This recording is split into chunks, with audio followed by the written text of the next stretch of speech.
ஈரானில் தற்போது அமைதியின்மையும் கொந்தளிப்பான சூழலும் நிலவி வருகின்றன. இந்த அமைதியின்மைக்கு முக்கிய காரணம் கடுமையான பொருளாதார நெருக்கடி மற்றும் விலைவாசி உயர்வு ஆகும். டிசம்பர் 28, 2025 அன்று தொடங்கிய இந்த போராட்டங்கள் தற்போது நாடு முழுவதும் தீவிரமடைந்துள்ளன. அதிகரித்து வரும் பணவீக்கம், வேலையின்மை, வீழ்ச்சியடைந்து வரும் வாழ்க்கைத் தரம், இத்துடன் அரசியல் சவால்களும் நிர்வாகத்தை மிகவும் தாக்குகின்றன.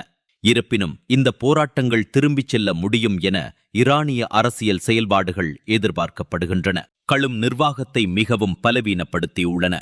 அங்கு நடந்து வரும் போராட்டங்கள் ரீனை பிடித்து உலுக்கிக் கொண்டிருக்கும் நிலையில் மத்திய கிழக்கில் புவிசார் அரசியல் பதற்றங்கள் மீண்டும் அதிகரித்து வருகின்றன.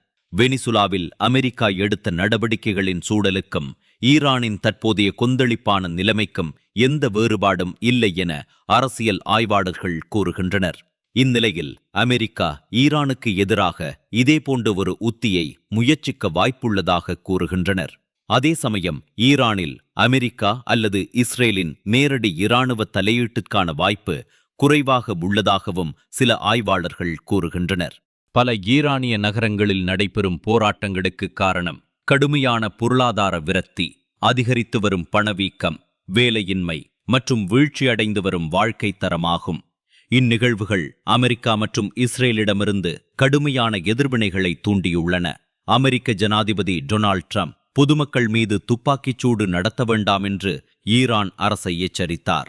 மேலும் போராடும் பொதுமக்கள் கொல்லப்பட்டால் அமெரிக்கா பதிலடி கொடுக்கும் என்று அவர் கூறியுள்ளது மிகவும் முக்கியமானதாக கருதப்படுகிறது. ஈரானின் உயர்மட்ட தலைவர் அயதுல்லா அலி கமேனி இந்த போராட்டங்கள் வெளிநாட்டு சதிகளின் விளைவு என கூறியுள்ளார்.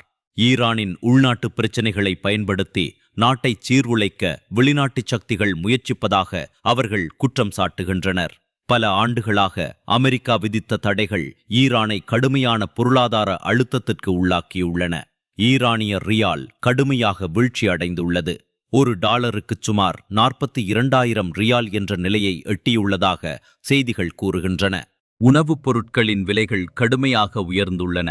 வேலைவாய்ப்புகள் சுருங்கியுள்ளன. அரசாங்கத்தின் மீதான மக்களின் நம்பிக்கை சிதைந்துள்ளது. இந்த சவால்கள் இருந்த போதிலும் ஈரானின் இஸ்லாமிய குடியரசின் அதிகாரப்பிடி இறுக்கமாகவே உள்ளது. ஈரானின் பாதுகாப்பு அரண் என கருதப்படும் இஸ்லாமிய புரட்சிகர காவல்படை தொடர்ந்து விசுவாசமாகவும் திறமையாகவும் உள்ளது. இது ஒரு திடீர் ஆட்சிச்சரிவை அங்கு ஏற்படுத்த முடியாத அளவுக்கு பலமிக்கதாக உள்ளதாக கூறப்படுகிறது. அமெரிக்க அதிபர் ட்ரம்பின் ஆக்ரோஷமான பேச்சுக்கள் எச்சரிக்கையை தூண்டியுள்ளன. ட்ரம்ப் போராடும் மக்களை கொல்ல வேண்டாம் என்று ஈரானை பகிரங்கமாக எச்சரித்தார். மேலும் ஈரானை எச்சரிக்க லோக்ட் அண்ட் லோடட் என்ற வார்த்தையை அவர் பயன்படுத்தியது பரபரப்பை தூண்டியுள்ளது. அதன் அர்த்தம் துப்பாக்கியில் தோட்டாக்கள் ஏற்றி எப்போது வேண்டுமானாலும் சுடுவதற்கு தயாராக இருப்பதை குறிக்கிறது. அதாவது ஈரானின் ஒரு குறிப்பிட்ட அச்சுறுத்தலுக்கு பதிலடி கொடுக்க அமெரிக்க படைகள் தயார் நிலையில் உள்ளன என்பதே இதன் பொருளாகும். பொதுவாகவே ஈரான் மீதான அமெரிக்க கொள்கை ஈரான் மீது படையெடுப்பதை விட அந்த நாட்டுக்கு பல முனைகளிலும் அழுத்தம் கொடுப்பது மற்றும் மிரட்டுவதே ஆகும் என வல்லுநர்கள் கூறுகின்றனர். பொருளாதார தடை விதித்தல், மற்ற நாடுகளிடமிருந்து தனிமைப்படுத்தல், சைபர் நடவடிக்கைகள் மற்றும் இரகசிய நடவடிக்கைகள் அமெரிக்காவின் ஆயுதங்களாக உள்ளன. இதற்கு முக்கிய காரணம் ஈரான் மீதான நேரடி இராணுவ தாக்குதல் முழு பிராந்தியத்தையும் போரில் தள்ளிவிடும். இது பாரசீக வளைகுடா, ஈராக், சிரியா மற்றும் லெபனானை பாதிக்கும். இதனால் தனக்கு அதீத நஷ்டம் ஏற்படும் என்பது அமெரிக்க அரசியல்வாதிகளுக்கு தெரியும். எனவேதான் பல முனைகளிலும் அழுத்தம் கொடுத்து மிரட்டுவதை தனது ஈரான் மீதான கொள்கையாக அமெரிக்கா கொண்டுள்ளதாக வல்லுநர்கள் கூறுகின்றனர். வெனிசுலாவை போலல்லாமல் ஈரான் ராஜதந்திர ரீதியாக தனிமைப்படுத்தப்படவில்லை. ரஷ்யா மற்றும் சீனாவுடன் இது வலுவான உறவுகளை பேணுகிறது. ரஷ்யாவும் சீனாவும் எந்தவொரு ஒருதலைப்பட்சமான அமெரிக்க இராணுவ நடவடிக்கையையும் கடுமையாக எதிர்க்கும். இந்த உலகின் மிகப்பெரிய நாடாய் ஈரான் இருக்கும் சமயத்தில் அதன் உணவு அடுப்புகளை நிரப்ப சீனா, இறைச்சிக்கோட்டின் வளங்களை தேடும் ரஷ்யா அதன் வலைப்படையை விரிக்கும். இவற்றுடன் ஈரானின் அதிபர் ஹாசன் ரஹ்மானியின் சமூகத்தைச் சார்ந்த போராட்டங்களும் மையாக எதிர்க்கும். இந்த உலகளாவிய சூழல் அமெரிக்காவின் விருப்பங்களை ஓரளவு கட்டுப்படுத்துகிறது. இந்த நிலையில் ஈரானிய மூத்த தலைவர் அலி லாரிஜானி கூறுகையில், ஈரானின் உள் விவகாரங்களில் இது ஒரு அப்பட்டமான தலையீடு என்று விவரித்தார். போராட்டங்கள் ஒரு உள்நாட்டு விஷயம் என்றும் இதில் எந்த ஒரு வெளிநாடும் தலையிட்டாதும் விரோதமாக கருதப்படும் என்றும் அவர் கூறியுள்ளார். மேலும் ஈரானுக்கு எதிரான இராணுவ நடவடிக்கைக்கு சர்வதேச சட்ட அங்கீகாரத்தை பெறுவது மிகவும் கடினமாக இருக்கும்.